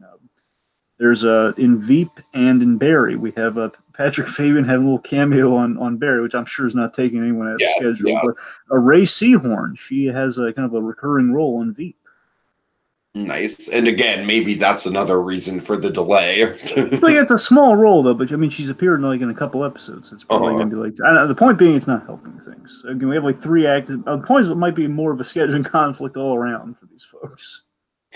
Jonathan Banks, he's like, you know what, people? I'm really anchoring to play the genie in Andy Serkis's remake. Oh God. I'd watch that though. I'd watch Andy Serkis's remake of it though. Oh, I'd be all over Andy Serkis's like 1001 Arabian Nights. Yeah, if you got Jonathan Banks, I'd be there in a heartbeat. I'm a very dark genie. This is not your kid's Aladdin. I'll bet you what's happening right now is Jonathan Banks is like in the right by the craft service table with Vince Gilligan eating the hot dog. He's just like, so when are we shooting? Well, when everyone's ready, Jonathan says, all right. Hey, stop hogging all the donuts. Give me a donut, would you? Oh, God. We're all out. It's the last one. Like, give me the donut. I'm gonna punch you in the heart. Anyway, he does make that threat a lot to people. He's gonna punch him in the heart. Anyway. Sorry. Okay, so we're getting ridiculous here, folks. I apologize. You know what? One of the most exciting things in this trailer for me was what? Oh, right. Kentucky Fried Crumb. Yeah, so this was the footage, not the trailer. So in the footage, we saw basically as he's walking from Carl Weathers to Herzog here. We walk by and we see now presumably again. I think that the gag's supposed to be Tiki is if you want to be. Someone confirmed this somewhere that Salacious. I don't. No, wait, no. I'm thinking of that ridiculous Red Letter Media video. That's what I'm thinking of right now. But no. I'm just gonna throw it at you. Like, I don't think that this is like the Salacious B. Crumb. I really don't. It'd be hilarious if it was, though. I mean, my theory is that this is supposed to represent that Salacious Crumb species is kind of like, it's kind of like one of those species in the Star Wars universe that is edible and you can just kind of like fry up. Well, sure, sure. Basically, we see like kind of a salacious crumb species being roasted by the spit, and another one looking very fearful in a cage. So, regardless, Mhm. I mean, you're probably right about that. But on the off chance that it's not, on the off chance the original salacious crumb survived Jabba's sail barge. I mean, come on, tell me that wouldn't be awesome. I gotta be honest with you, Dragon. Like at this point, I am more about originality than I am about like, hey, look, it's the thing. Well, sure, but I mean, they're still getting that out of it anyway. It's like, oh yeah, you remember Salacious Crumb? It's one of his species, which I mean, it plays, and even that's the thing. I mean, this show so far seems to be really good about like we're not just doing the original, we're borrowing from the What original, I which you could like always about do. the what we're seeing from the show so far is the fact that we're taking familiar Star Wars iconography, but it doesn't seem like we're taking familiar Star Wars hero journey character story beats. I mean, yeah, you're right about that. By the same token, what I'm saying is because it seems like they're doing so well with that, like giving one off to the side, like a little Salacious Crumb thing, it wouldn't be the end of the world. But regardless, the fact that it plays the way of like again, it's not we're never gonna know if it's the actual Salacious Crumb. So either way, it just plays the whole like yeah, it's like if you know it, you know it. If not, it's just like yeah, it's a Salacious Crumb nod. Mm-hmm. Anyway, okay, so we saw some other stuff. We saw some little nods to Salacious Crumb. We saw uh, Jawas. yeah, we saw some jobs, but here's the really impressive thing. I love this. I love the world building that we kind of have here. Again, the 5 years after the fall, and the base of the premises, we're in kind of the lawless section of the galaxy, and the idea is like since the New Republic is building the Mandalorian, a lot of like the seedier kind of elements from the kind of the past films, like from the original trilogy, they're kind of they've moved things. They're trying to hide out from basically kind of the empire being overthrown and everything. They're just kind of trying to live lawlessly while the getting's still good. They're trying to still operate illicitly while the good guys are kind of regaining control. So that's kind of what we have here, where we see elements like we have stormtroopers still around. The idea is these are unemployed stormtroopers from the Empire. We're being Mm-hmm. hired by Werner Herzog, and I love that idea. Like these rogue stormtroopers looking for employment post Jedi. I love it. Yeah, for sure. Let me see. Let me think if there's any other like. Well, there's one really good bit here, and I love this as like kind of the episode one premise. It seems that they're kind Okay. of putting in play here, where the Mandalorian is basically being told by Werner Herzog. And this kind of makes me really intrigued by this character who says, "I know the trials and tribulations of bounty hunting. So we want basically we want the target brought alive, but we understand it's a messy business. So if you bring him in dead, we'll still pay you, but it'll be a reduced rate. And of course, we establish almost kind of a Better Call Saul way, and this gets me really excited. There's a little bit of Better Call Saul in this Mandalorian show, which kind of has me a little Yeah. just a smidge, basically, kind of the desperation for money here. There's a little bit of Albuquerque verse built into this, where the Mandalorian he's hard up for cash. He wants to take a whole bunch of bounty hunting jobs. We don't know why he's hard up for cash. The point is he's looking for work, and that's so basically we have the motivation for why this character needs to bring this guy in alive. He wants the bigger paycheck. So I'm sold right there. It's like yes, Mandalorian. I'm so excited. Uh-huh. Stormtroopers with flamethrowers. We have some The great flame, action. the flamethrower stormtrooper looks so cool. And then we have this really great bit, man, where the Mandalorian has some cool action bits. Again, he's wielding kind of the two prong, kind of like kind of taser prod. The thing Yeah. that the weapon that Boba Fett wielded in that Star Wars Holiday Special. He's again made cool though, and in real life now. But what I love is that during the action beats here, he's crashing, he's fighting these stormtroopers, and just cracks one in the head, like he cracks the helmet open like an egg. I love it. So yeah, so this thing is just looking up so much, man. Mandalorian has probably that. To me, that's the highlight I of all the would show. dare to say that it's probably like the most anticipated thing that's going to be on the streaming service day one. Wouldn't you agree? Yeah, that's the thing because I think I'm trying In to think. video game terminology, it would be the system seller. I mean, to my knowledge, all the Marvel stuff is going to be it's going to be one of that first quarter things. It's like within the first year, but not the launch. So that to me tells me that Mandalorian's going to be the thing everybody's going to be going to. And again, that's kind of what Disney wants because think about it. December they have a Star Wars movie coming out, so they want something definitively Star Wars, preferably live action in case of that one. They kind of get people's attention, get them kind of all jazzed up for Star Wars, and you'd imagine that's what the main push is going to be. I'd speculate that's why we're not getting any Marvel stuff until, again, that first quarter, you know? Mm.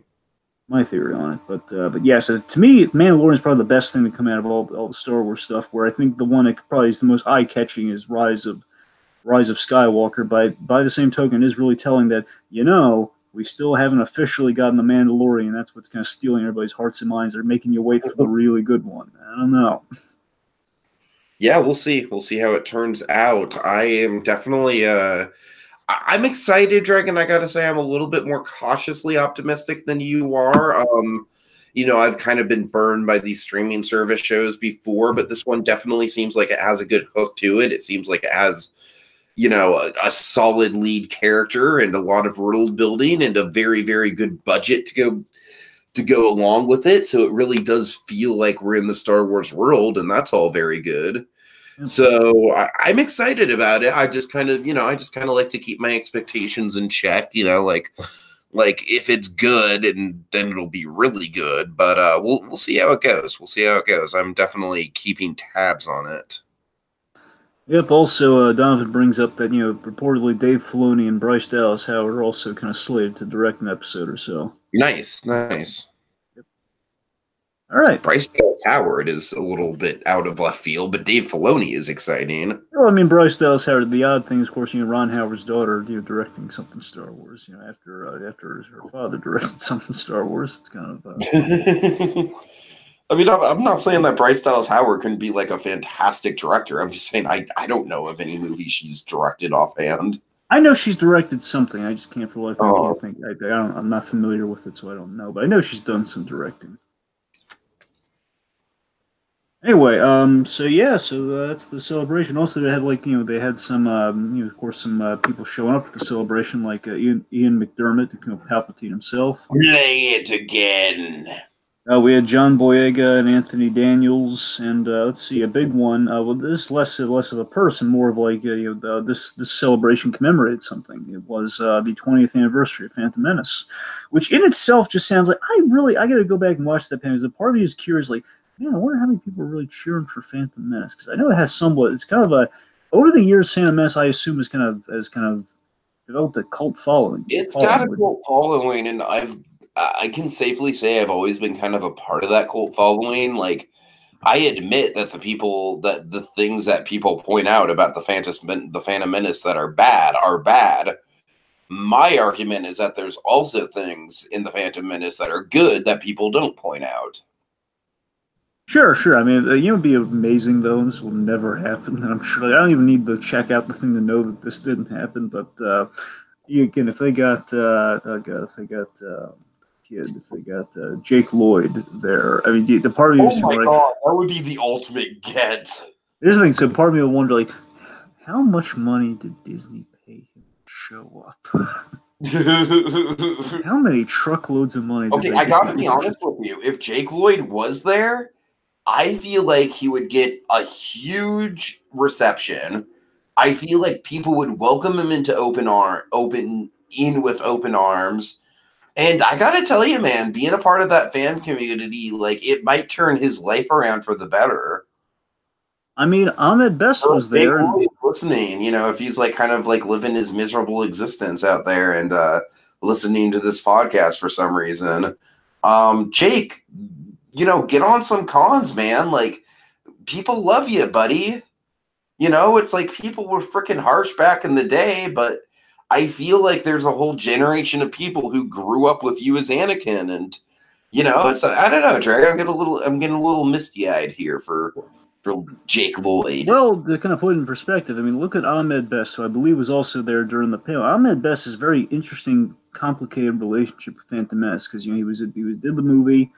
And apparently, of course, imagine if you were Jar Jar, again, even more than Anakin's reception. You know, Jar Jar got the brunt of it. Jar Jar was kind of like he was kind of the he was the bullseye. He was the dartboard for all the fans. Jar Jar was really like beyond Star Wars. I mean, it literally became in the 2000s like, oh, this character is the Jar Jar Binks of this franchise. So he got it really harshly, and I mean, to me, the most uplifting thing I can ever say about Ahmed Best was, to me, I thought it was so beautiful that he got, I believe he got like an Annie, or like you got, it was either an Annie or got like a daytime Emmy, one of the two, for Robot Chicken, for the Robot Chicken Star Wars stuff.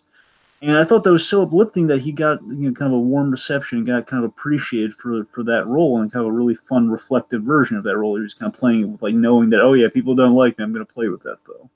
And I thought it was so nice. And again, learning years later that he was in a really dark place when Phantom Menace came out. Where again, he had that thing where he contemplated, kind of maybe going over the bridge. Where he then, like, years later, he takes a picture with his newborn son on the bridge. Where it's like, look, years back, I contemplated some bad. I was in a dark place, but now I've gotten over it. I've moved on. It's like things can change. Things that time heals most wounds, if not all. No one's ever really gone. Sure.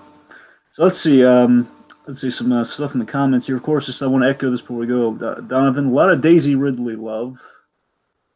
Really, just who else is getting a lot of love at this panel that I very much appreciate from the fandom? Kelly Marie Tran. We already addressed this in our episode 9 trailer review, but Kelly Marie Tran got a big pop from the audience, a standing ovation from what I can understand. And Dragon, after all the shit that poor woman went through, like, I'm not a huge fan of the Rose character. She's probably the least interesting thing about The Last Jedi. But no one deserves to go through that level of vitriol that she went through. I think a lot of it's because she's kind of part of, again, the main components of Last Jedi is a fine movie with the exception of two things. Again, Holdo, the Laura Dern character, which, we've already gone through that whole thing. The point being, you've got that, and you have the casino stuff, which isn't bad. It's kind of, we don't need it in the movie. It's like fine in its own movie. It's like, yeah, and I honestly feel like that's not Kelly Marie Tran's fault at all. I feel like that's just the fault of the writers for, like, not writing a more simple story where the first step in their plan is, going undercover on the ship. And you see what the problem is. We're in that when you have that storyline, we have all this really great stuff going on between Rey and Kylo Ren, and Luke, and all this great exciting stuff. All the great Kylo Luke stuff in Episode 8, I will defend to the goddamn death. And that's what I'm saying.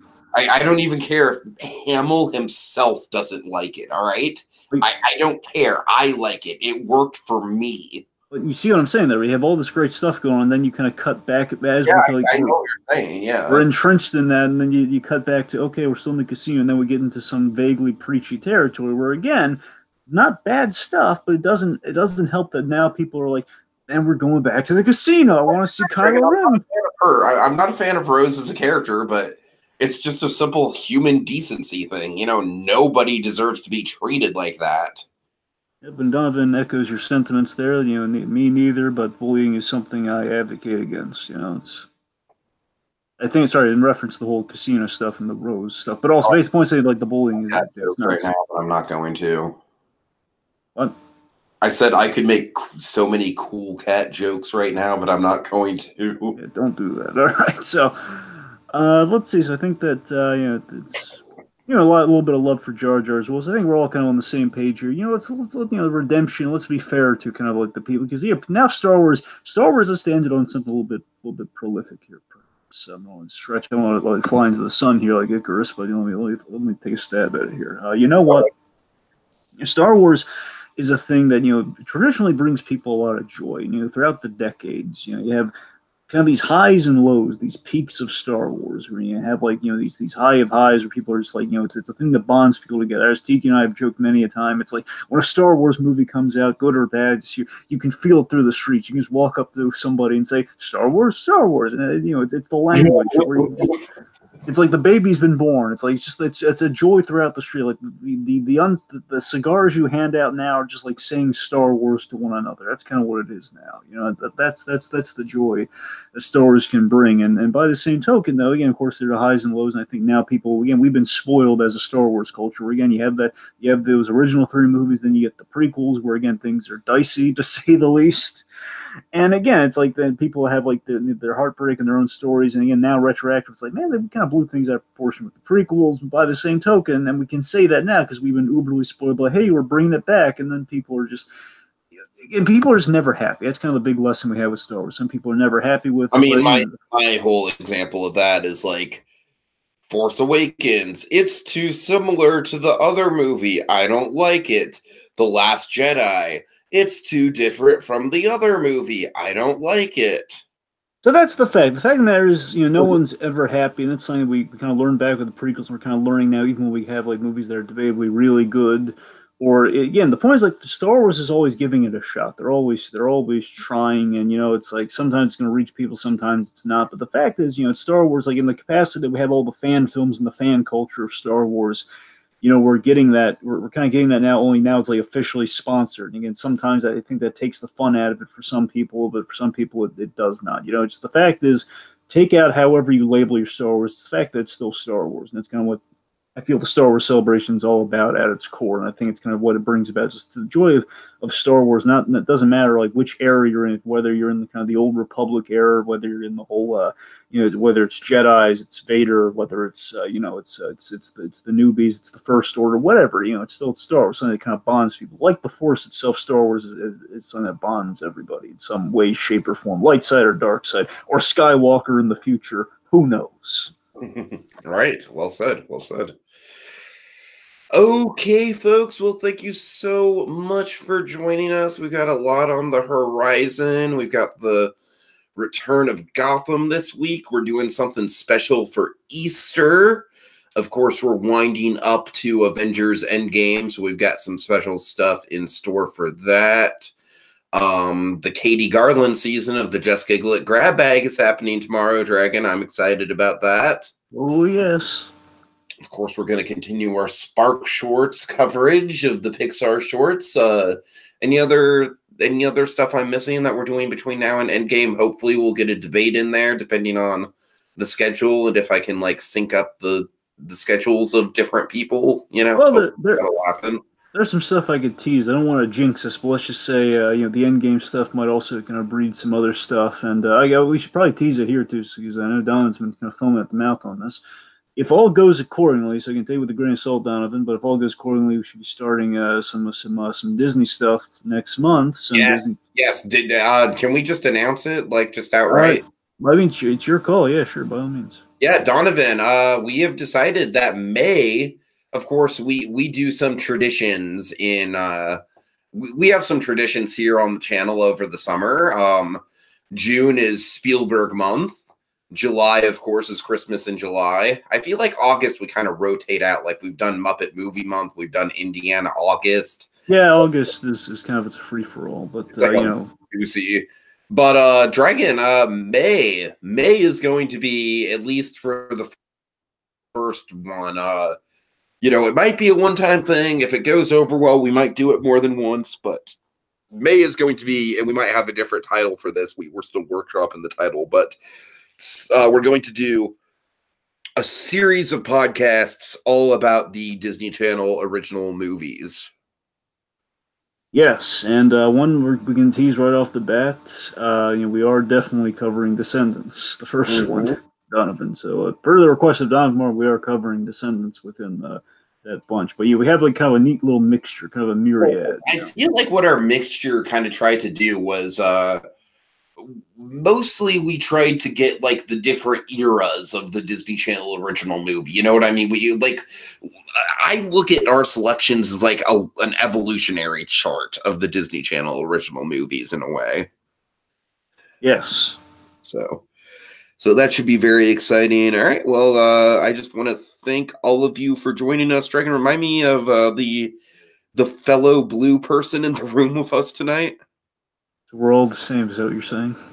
That's exactly what I'm saying. I feel a little offended right now. I got to be honest. But anyway, so it's Little Blue. Yeah, Little Blue. Thank you so much for joining us, Little Blue. Always happy to see new people on board in the chat and interacting with us. Always awesome. Thank you so much, as always, Donovan, for joining us. You are Dragon. Is it safe to say at this point that Donovan might be our #1 fan?